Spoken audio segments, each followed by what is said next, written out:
Isa na namang motor adventure ang aking isi-share sa inyo. Dito sa videong ito ay makakasama ko ang aking anak na si Eris. Gusto daw kasi niya munang mag-camping bago bumalik sa eskwela. Kaya naisip ko na dito sa campsite na to magpunta dahil malapit lang siya sa amin at via Marilaki Highway. Expect nyo na rin na may madadaanan kayong rough road na magbibigay ng additional adventure papunta sa may campsite. Napakaganda ng campsite, sayang lang di nagkaroon ng sea of clouds mismo sa may tapat ng campsite dahil sa lakas ng hangin. Pero sulit pa rin at may natanaw pa rin kami at nakapag-relax at bonding na rin kami mag-ama. Ito ang aming biyahe, kaya samahan nyo kami dito sa Marcis Point Campsite.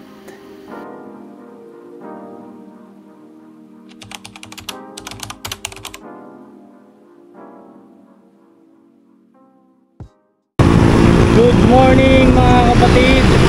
Isa na naman magandang umaga at isa na naman panibagong adventure ang aking i-share sa inyo.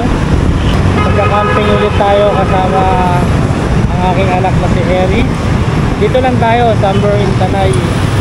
And makikita nyo rin naman sa aking title kung saan tayo nag-camp. Marilaki Gaming ulit tayo mga kapatid, gaya nung ginawa natin last time. Update ko kayo mamaya sa mga kaganapan during ng camping namin sa may Tanay Rizal.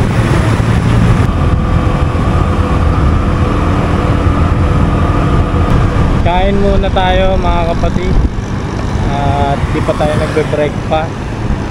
Dito muna tayo sa may Jerry's Kambingan Native Food. Kain muna tayo. Kain muna tayo. Ayan si Eris. Adobong duck, tapos umorder ako ng laing. Kain muna tayo mga kapatid. Tapos na tayo kumain at balik na ulit tayo sa biyahe. Hindi pa ako nagmamap mga kapatid, pero along Martesin lang to, kaya napakalapit lang ng biyahe namin from Pasig. Tara, simulan na natin ang ating adventure. Let's go!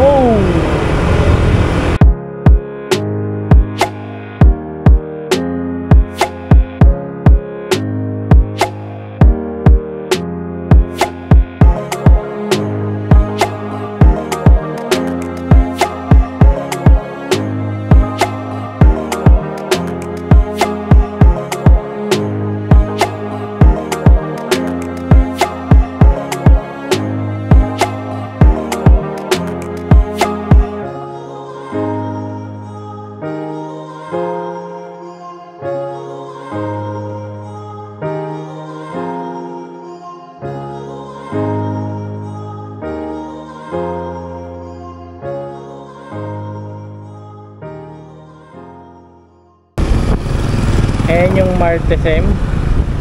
Tapos dito tayo kakaliwa sa may Barangay Layban. Malapit na tayo mga kapatid. As per Google Map, 1 kilometer na lang. Check lang natin yung daan.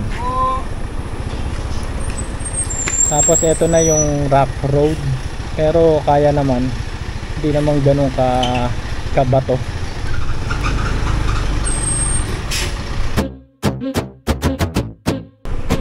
Ito yung i-expect nyo kapag pupunta kayo ng Marcis Point. Meron talagang rough road. Pero hindi naman ganun kahirap.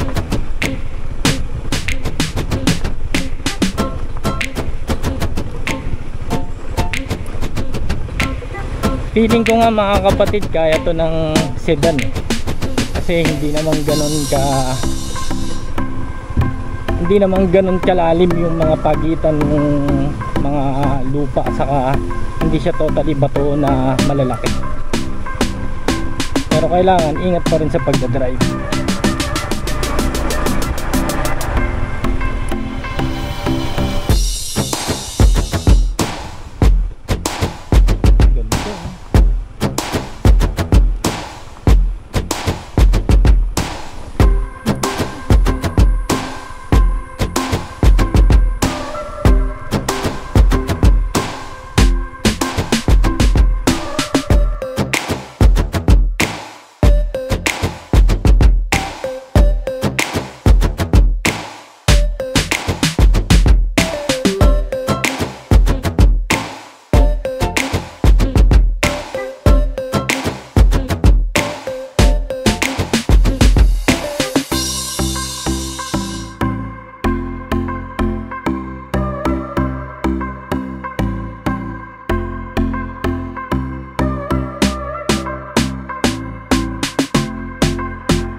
Ito, Marcy's Point. Destination is on the left.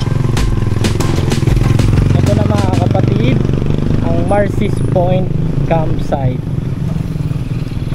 Nakikita nyo naman yung pinaka gate nya mismo. Kaya tara, let's go. Magtatanong muna tayo. Mamaya pasok lang tayo ng pasok eh.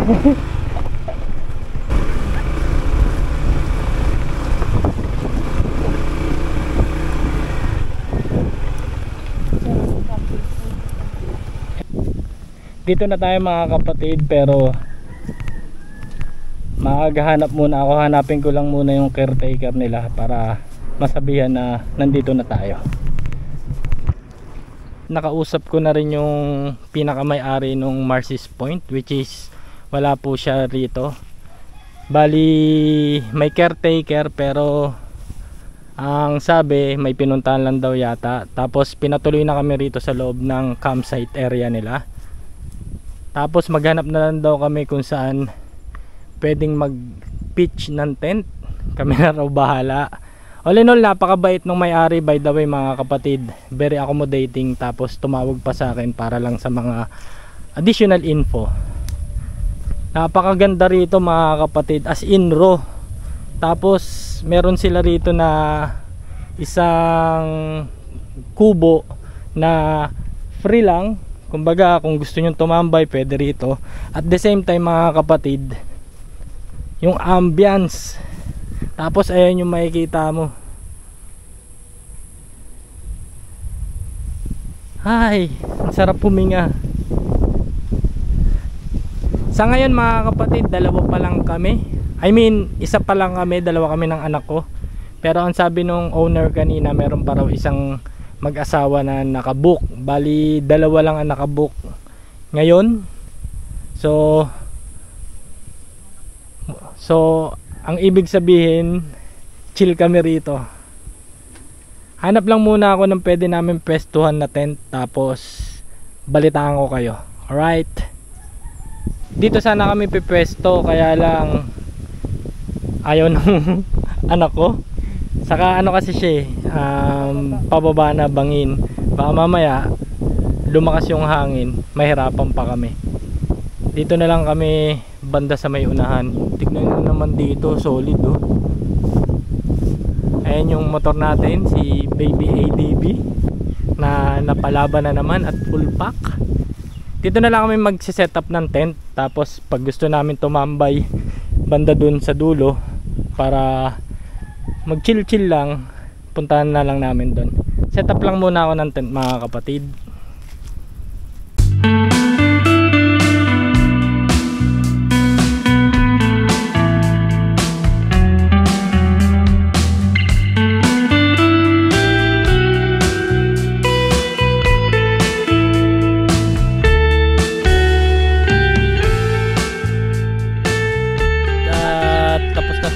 mag-setup ng tent natin. Medyo umulan kanina, kaya minadali ko. Kaya kung titignan nyo yung pinaka bubong namin, hindi pantay kasi nagmadali lang ako. Pero mamaya siguro pagka sinipag pa, ayusin ko. Pero mukhang as long as nagagagawa niya naman yung purpose niya, goods na ako ron. Tapos ayan na yung tent. Ayan si Ate Eris. Ito yung motor ko, ililipat ko mamaya dito banda sa gilid kasi nakaharang tayo sa gitna. Tapos ayan, nakikita nyo naman basa kasi biglang lumakas yung ulan kanina. Pero since nandito kami sa ilalim ng puno, hindi masyadong malakas yung ulan, kaya okay din na dito kami nag setup ng tent. Tapos kung mapapansin nyo mga kapatid, walang katao-tao. Ito yung tinatawag na solo camping. Talaga machichill ka rito sa lugar nila.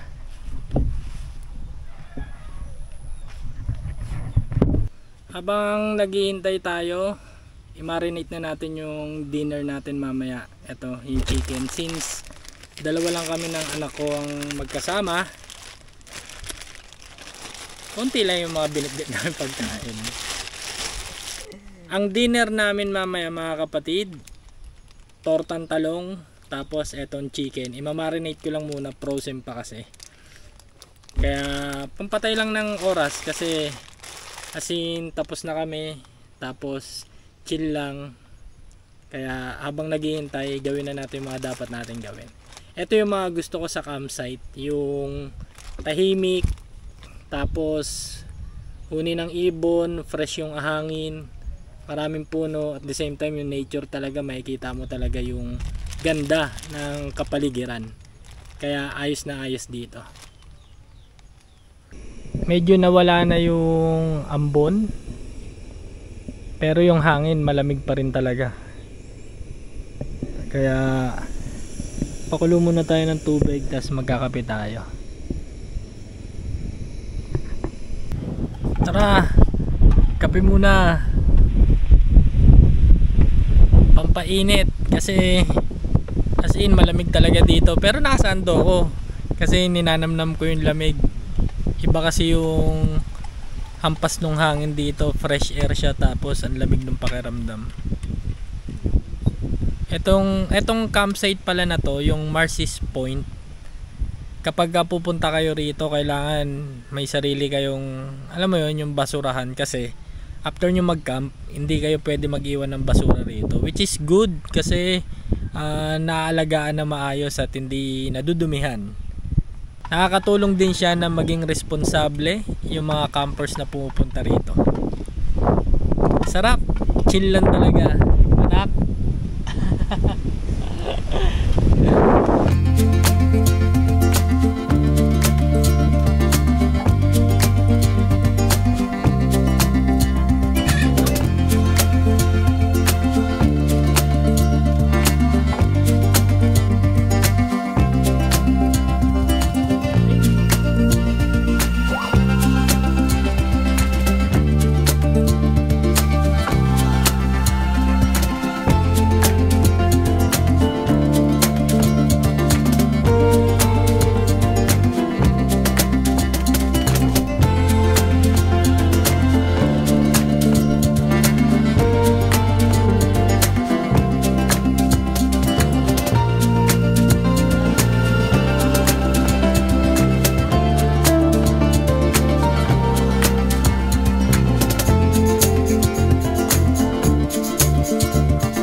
dito yung way ng papuntang CR nila sa may malapit lang sa entrance. Ayan kasi, yan yung entrance mismo. Daanan na siya. Hindi kayo maliligaw kapag nagpunta kayo rito kasi available siya sa Waze saka sa Google Map, tapos at the same time ayan lang siya. Ayan. Daanan na siya. Tapos meron naman nakalagay na Marcy's Point. Tapos ito yung CR nila. Yung mga gantong raw camping mga kapatid, huwag kayong mag-expect ng sobrang ganda ng mga CR, ng lababo. Ito lang siya mga kapatid. As long as malinis, walang problema. Ayan. Ito yung CR nila. Grabe yung lamig dito mga kapatid. Ninanamnam ko lang kasi walang ganito sa Manila. Pero siguro maya maya magdodoble na tayo ng damit kasi 3 PM pa lang, pero grabe. Kung naghahanap kayo ng malamig na campsite na malapit lang sa metro, eto na yon, Marcy's Point Campsite. Dito lang to sa may Layban, Barangay Layban, Tanay Rizal. Hindi sila nag-a-accept ng walk-in. Try nyo lang i-message yung Facebook page nila, and very accommodating naman yung owner na siya rin yung sasagot sa page nila mismo. Eto na nga at umuulan-ulan na. Ganito yung vibe na gusto kong ma-experience yung maulan tapos nagka-camp ka. Iba yung iba yung dating niya para sa akin Mas lalo siya nakaka-relax. Tapos mas lalo mong nafe-feel na yung nature mismo kapag ganito na umuulan-ulan. Kaya siguro malamig din bukod sa nasa mataas ka na lugar. Tapos nag-uulan. Rainy season na din kasi. Kaya nagsabay-sabay na. Ayos. Dahil dyan, magkakape muna ulit ako. Ito mga kapatid, after nating masilayan ang konting Sea of Clouds, since 5:30 na rin, mag-start na tayo na mag-prepare ng ating dinner.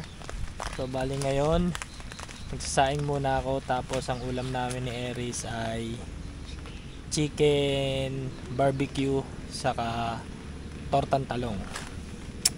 Tapos na tayo magsaing. Ayan. So mag-asikaso na tayo ng ulam. Eto, atat na. Gutom yan. Iyaw lang muna tayo ng chicken saka talong, tapos ayun na, let's go. Iyaw muna tayo ng chicken. Let's go. Ayan, luto na ang ating inihaw. Tapos magtotorta na lang muna tayo ng talong, tapos initin natin yung laing. Tapos dinner time na. Magandang gabi mga kapatid. Eto na at luto na ang ating dinner. Laing, chicken barbecue saka tortang talong, tapos rice. Kain na muna tayo mga kapatid ng dinner.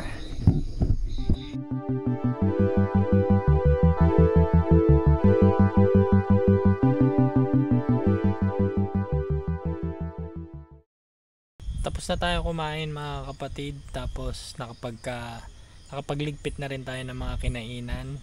Bali patay na oras na lang, chill lang muna, tapos maya maya pahinga na tayo. Alarm ako ng 5 AM para check natin kung may sea of clouds ba o wala, pero sana hoping na mabigyan tayo ng magandang sea of clouds bukas.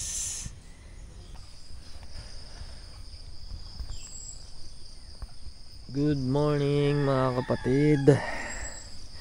Nakatulog na ako kagabi at nakabawi. Sobrang lamig, lalo na kaninang madaling araw nung lumabas ako. Hindi kinaya yung lamig kaya bumalik ulit ako. Time check tayo mga kapatid, 5:30 AM. At painit muna tayo para sa kape.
Merong sea of clouds dun banda,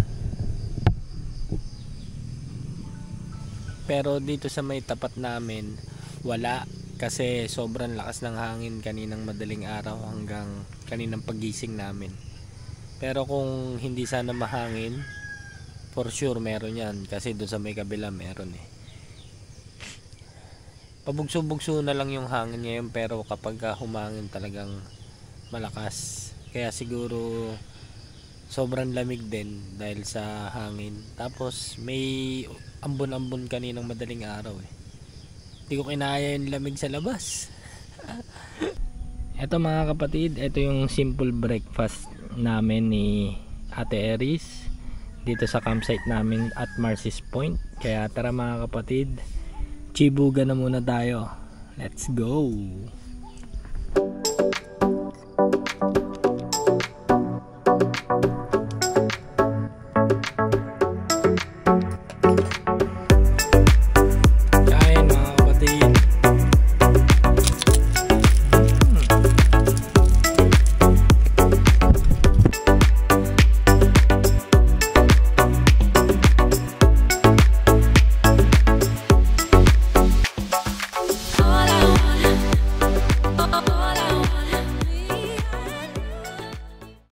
Tapos na kami mag-breakfast at nag-aayos na rin kami ng mga gamit namin. Partial, magliligpit na muna ako para mamaya dire-diretso na tayo. Pero sa ngayon, relax lang muna. Namnamin natin yung ganda ng kalikasan.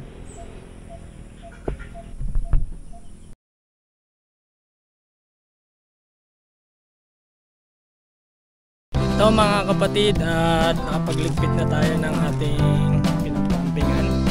Tapos kung titignan nyo dito sa likod ko, solo na namin kasi umalis na yung isang grupo. Bali kagabi, dalawang group lang kami na nag-camp dito sa Marcis Point. Ito yung view deck nila. Napakaganda rito mga kapatid sa mga naghahanap ng sulit na campsite na talagang totally marerelax ka. Nature vibe, malamig, tapos malinis at may magandang view ng mountain range. Tapos dagdag pa ang sea of clouds sa umaga. The best to para sa inyo mga kapatid. Ang maganda pa rito mga kapatid, madali siyang puntahan.